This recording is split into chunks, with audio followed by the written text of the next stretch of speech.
చెరువులో చేపలకు రెక్కలు రాబోతున్నాయి. గోదావరి రొయ్య ఇక రోడ్లపై కాదు ఆకాశంలో రయ్యమంటూ విదేశాలకు దూసుకెళ్లే రోజులు దగ్గర పడుతున్నాయి. ఎన్నాళ్లగానో విమానాశ్రయం కావాలని కోరుతున్న ఆక్వా రైతుల ఆశలకు ఇప్పుడు రెక్కలొచ్చాయి. తాడేపల్లిగూడెం పరిసరాల్లో గ్రీన్ ఫీల్డ్ ఎయిర్పోర్ట్ నిర్మాణానికి airports authority of India pre feasibility study నిర్వహించడంతో రైతుల్లో కొత్త ఉత్సాహం కనిపిస్తోంది. ప్రస్తుతం విశాఖ, చెన్నై మీదుగా ఆధారపడుతున్న ఆక్వా ఎగుమతులకి ఇక నేరుగా air cargo connectivity లభించబోతోంది.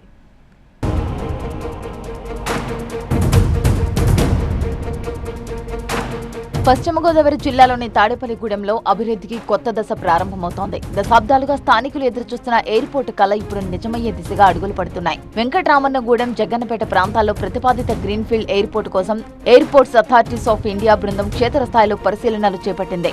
Pre feasibility study పూర్తి కావడంతో ప్రాజెక్టుపై ఆశలు మరింత పెరిగాయి.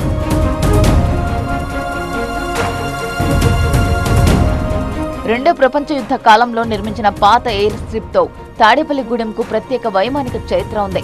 ప్రస్తుతం కొత్త గ్రీన్ఫీల్డ్ ఎయిర్పోర్ట్ రూపంలో ఆ చరిత్రకు మరో అధ్యాయం జోడించేందుకు ప్రభుత్వం కసరత్తు చేస్తోంది. ముఖ్యంగా ఆక్వా రంగానికి ఈ ప్రాజెక్ట్ గేమ్ చేంజర్ గా మారనుంది. ప్రస్తుతం రొయ్యలు, చేపల ఎగుమతుల కోసం విశాఖ, చెన్నైపై ఆధారపడుతున్న వ్యాపారులకు నేరుగా అంతర్జాతీయ మార్కెట్లతో అనుసంధానం ఏర్పడనుంది. అన్నిటికీ ఇది ఒక హబ్గా ఉంటుంది కాబట్టి ఇక్కడ డెఫినెట్గా అంటే ఎయిర్పోర్ట్ పెడితే అది సస్టైన్ అవ్వాలి. ఎయిర్పోర్ట్ పెట్టి అక్కడ దానివల్ల నష్టపోతే ఎవరు రారు. సస్టైన్ అవుతుందని నమ్మకం ఉంది. అందులో నిట్ కాలేజీ ఉంది, ఇక్కడ హార్టికల్చర్ కాలేజీ ఉంది, ఒక విద్యా హబ్గా ఉంది. ఇది ఒక 5-6 ఇంజనీరింగ్ కాలేజీలు ఉన్నాయి. ఇతర ప్రాంతాల నుంచి వచ్చిన పిల్లలందరూ కూడా ట్రాన్స్పోర్ట్లకు ఇబ్బంది పడుతూ ఉన్నారు. నిట్ అనేది ఇండియా లెవెల్లో ఆంధ్రప్రదేశ్లో ఉన్న ఒకే ఒక కాలేజీ కాబట్టి ఇండియా అంతా అలాట్మెంట్స్ ఉంటాయి కాబట్టి ఇతర ప్రాంతాల నుంచి కూడా రావడానికి ఇబ్బంది పడుతామని వాళ్ళు కూడా తెలియజేస్తూ ఉన్నారు. అదేవిధంగా హార్టికల్చర్ కాలేజీ ఉంది. దీని అవసరం అని చెప్పి కూడా ముఖ్యమంత్రి గారికి, రామ్మోహన్ నాయుడు గారికి, ఆ చైర్మన్ గారు కూడా చెప్పడం జరిగింది. మళ్ళీ ఢిల్లీ రమ్మన్నారు. విమానాశ్రయం అందుబాటులోకి వస్తే ఆక్వా ఉత్పత్తులు వేగంగా విదేశాలకు చేరడంతో రైతులకు మెరుగైన ధరలు దక్కే అవకాశం ఉంది. ఇదే సమయంలో రైస్ మిల్లులు, బెల్లం మార్కెట్, ఉల్లిపాయ వ్యాపారానికి ప్రసిద్ధి చెందిన తాడేపల్లిగూడెం పారిశ్రామికంగా మరింత అభివృద్ధి చెందనుంది. ఫుడ్ ప్రాసెసింగ్ యూనిట్లు, కోల్డ్ స్టోరేజీలు, లాజిస్టిక్స్ పార్కులు ఏర్పడే అవకాశాలు కనిపిస్తున్నాయి. ఎయిర్పోర్ట్ రావడం వల్ల రైతులందరికీ కూడా మంచి క్వాలిటీ ఫ్రాన్స్ అక్కడికి ఇవ్వడానికి ఇది ఎక్స్పోర్ట్ బేస్డ్ ప్రొడక్ట్ కాబట్టి మనం దాని మీద మరి కార్గో ఉంటే చాలా బాగా రైతులకు ఉపయోగపడుతుంది. రేటు మంచి గిట్టుబాటు రేటు రావడం జరుగుతుంది.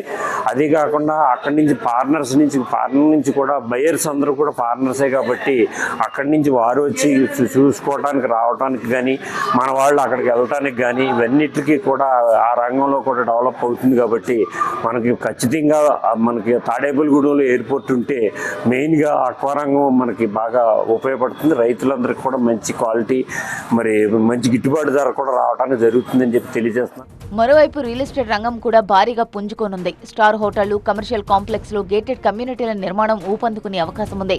నీట్ ఆంధ్రప్రదేశ్, హార్టికల్చర్ యూనివర్సిటీ వంటి విద్యాసంస్థలకు జాతీయ స్థాయి కనెక్టివిటీ లభించనుంది.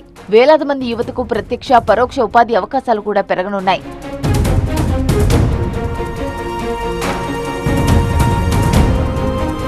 దాదాపు 1123 ఎకరాల్లో ప్రతిపాదిస్తున్న ఈ మెగా ప్రాజెక్టుకు కేంద్ర ప్రభుత్వం సూత్రప్రాయంగా గ్రీన్ సిగ్నల్ ఇవ్వడంతో స్థానికుల్లో ఆశలు చిగురిస్తున్నాయి. గ్రీన్ఫీల్డ్ ఎయిర్పోర్టు సాకారమైతే తాడేపల్లిగూడెం కోస్తా ఆంధ్రాలోనే కీలక పారిశ్రామిక ఎగుమతి కేంద్రంగా అవతరించడం ఖాయమని స్థానికులు విశ్వసిస్తున్నారు. మరీ ముఖ్యంగా ఆక్వా రంగానికి గోల్డెన్ రూట్ కాబోతుందంటున్నారు.